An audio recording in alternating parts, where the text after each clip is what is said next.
मित्रों नमस्कार, मेरे लकी एस्ट्रो चैनल में आपका स्वागत है।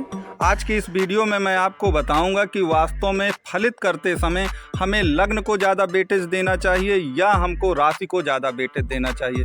आपने हमेशा यूट्यूब में देखा होगा, हमेशा राशि फल बताते हैं, लग्न फल नहीं बताया जाता। मैं इस वीडियो में आपको बहुत ही वैज्ञानिक ढंग से ये समझाऊंगा कि लग्न का महत्व राशि से ज़्यादा क्यों है, किन कारणों से है, किन परिस्थितियों में हमको लग्न को ज़्यादा महत्व देना चाहिए, किन परिस्थितियों में हमको राशि को ज़्यादा महत्व देना चाहिए। तभी आप एक सटीक भविष्यवाणी कर सकते हैं, तभी कुंडली का महत्व आपको समझ में आएगा। मित्रों नमस्कार, मेरा नाम राज है और मैं आपको अपने इस चैनल में स्वागत करता हूं। आइए मिल करके अपना ये चैनल शुरू करते हैं, जिसमें मैं आज आपको लग्न वर्सेज राशि, इन दोनों की महत्व क्या है, इन दोनों के द्वंद्व में कौन जीतता है कौन हारता है, वो सब मैं आपको बताऊंगा। चलिए हम अपना वीडियो अब शुरू करते हैं।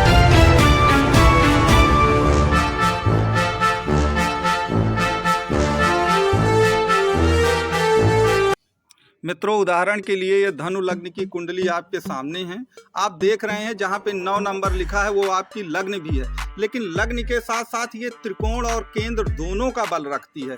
अर्थात लग्न जो है, लग्न तो है ही, केंद्र आप इसको केंद्र भी कहते हैं, तो इसका मतलब है कि यह केंद्र का बल भी रखती है। तो लग्न भी है, यह केंद्र भी है और यह त्रिकोण भी है।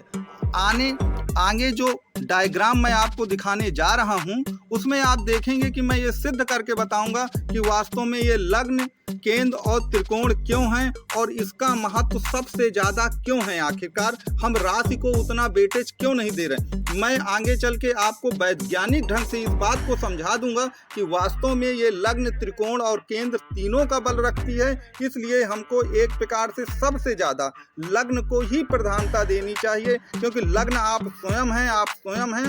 इस कारण से इसको सर्वाधिक रूप से प्रधानता दी जानी चाहिए। देखिए मित्रों, मैं आपको इस कुंडली के माध्यम से ये बताऊंगा कि वास्तव में जो आपकी लग्न होती है वह केंद्र और त्रिकोण का बल कैसे रखती है।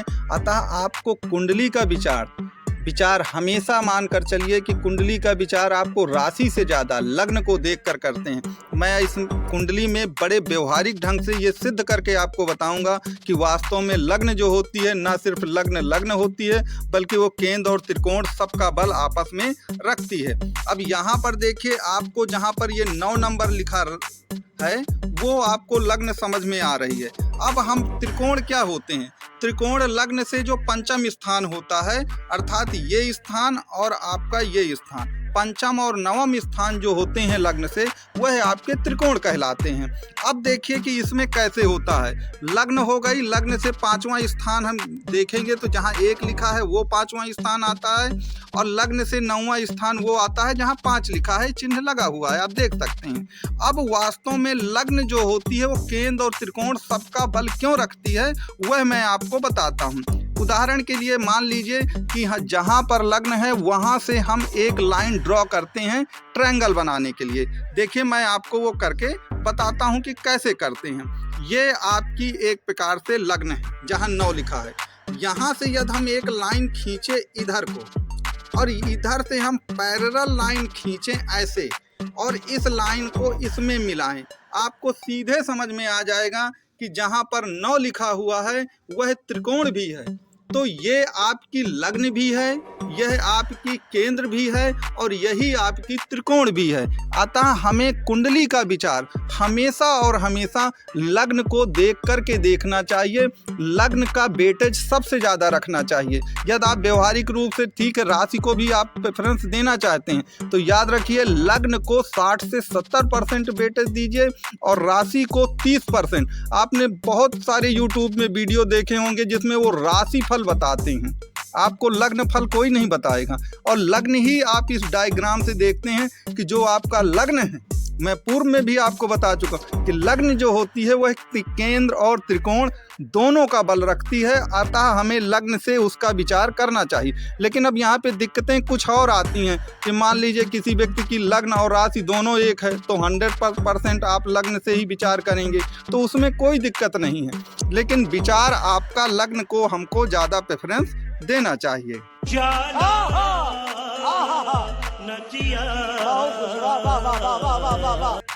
लेकिन मैंने जो आपको रूल बताया है कि लग्न को ज़्यादा बेटे देना चाहिए, तो क्या वो सब प्रकार की कुंडलियों पे ये नियम लागू होगा? बिल्कुल नहीं। आप ये वृक्ष लग्न की कुंडली देख रहे हैं, इसमें आप देख रहे हैं कि जहाँ पे 10 और 11 लिखा है, मैंने वहाँ केंद्र और त्रिकोण लिखा है। तो इस कुंडली में क्या है कि शनि जो है कुंभ का भी स्वामी है, मकर का भी स्वामी है। तो वृक्ष लग्न की कुंडली में शनि केंद्र और त्रिकोण दोनों का स्वामी होता है। चूंकि ये केंद्र और त्रिकोण दोनों का स्वामी होता है, अतः राजयोग कारक होता है। तो जहां पर एक ही ग्रह केंद्र और त्रिकोण दोनों का स्वामी हो, वहां पर निश्चित तौर पर अगर यहीं पर कुंभ या मकर राशि भी आती है, तो निश्चित तौर पर आप उस समय राशि को ही ज्यादा महत्व दें। लग्न का महत्व तो है ही 100%, लेकिन कुल मिलाकर के राशि का महत्व भी काफी कुछ यहाँ पर बढ़ जाता है। क्या सोच है रे तेरी, मानना पड़ेगा।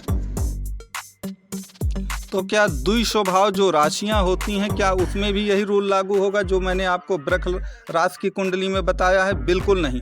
देखिए, द्विस्वभाव जो राशियां हैं, जो मिथुन, कन्या, धनु और मीन हैं, 3, 6, 9 या 12 जिसे हम कहते हैं, देखिए उसमें कोई भी ग्रह एक ग्रह केंद्र या त्रिकोण का स्वामी नहीं होता है, जिस तरह से कुल मिलाकर के बाकी वो होता है।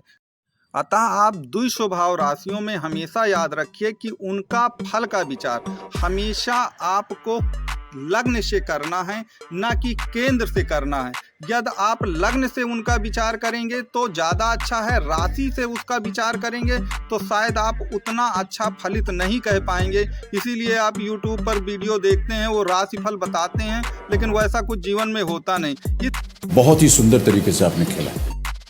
इसलिए आपको जब भी आप द्विस्वभाव राशियों का फलित करें, तो निश्चित तौर पर उसे राशि की अपेक्षा यदि आप लग्न को देख करके उसका फलित करेंगे तो वो ज़्यादा अच्छा होगा, ना कि राशि से। इसी प्रकार मैंने आपको ये दूसरी मीन राशि जो कि एक द्विस्वभाव राशि हुई है, इसीलिए इसका भी उदाहरण मैंने आप इस कुंडली में भी देखेंगे कि कोई भी ग्रह ऐसा नहीं है जो केंद्र और त्रिकोण दोनों का एक साथ स्वामी हो। तो जहाँ केंद्र और त्रिकोण का स्वामी एक ही ग्रह नहीं होता है, वहाँ पर निश्चित तौर पर आप एक प्रकार से लग्न से ही फलित करें। यदि केंद्र और त्रिकोण का स्वामी है लेकिन वो 6, 8, 12 में बैठा है, तब भी आप लग्न से ही करें, क्योंकि अगर वो त्रिक भाव में बैठा है तो निश्चित तौर पे वहाँ से फल करना उचित नहीं होगा, चूंकि केंद्र और त्रिकोण वो दोनों कमजोर हो जाएंगे। इसलिए कभी भी द्विस्वभाव राशियां हैं, निश्चित तौर पर आप उनका फलित यहीं से करें, लग्न से करें, तभी आप किसी के जीवन के बारे में सटीक फलित कह पाएंगे। अन्यथा इस प्रकार मैंने एक विश्लेषण करते हुए आपको ये समझाने की कोशिश की है कि आप लग्न को महत्व दें ज़्यादा, किन परिस्थितियों में लग्न को महत्व देना है, किन परिस्थितियों में राशि को महत्व देना है, मैंने बहुत ही वैज्ञानिक ढंग से आपको समझाया है। यदि मेरा वीडियो आपको अच्छा लगा हो तो आपसे निवेदन है कि इसे लाइक एवं सब्सक्राइब जरूर करें। आपका कोई भी सुझाव हो वो निश्चित तौर पे कमेंट बॉक्स में करें, मैं निश्चित तौर पर 100% आपके प्रश्नों का उत्तर जरूर दूंगा। धन्यवाद।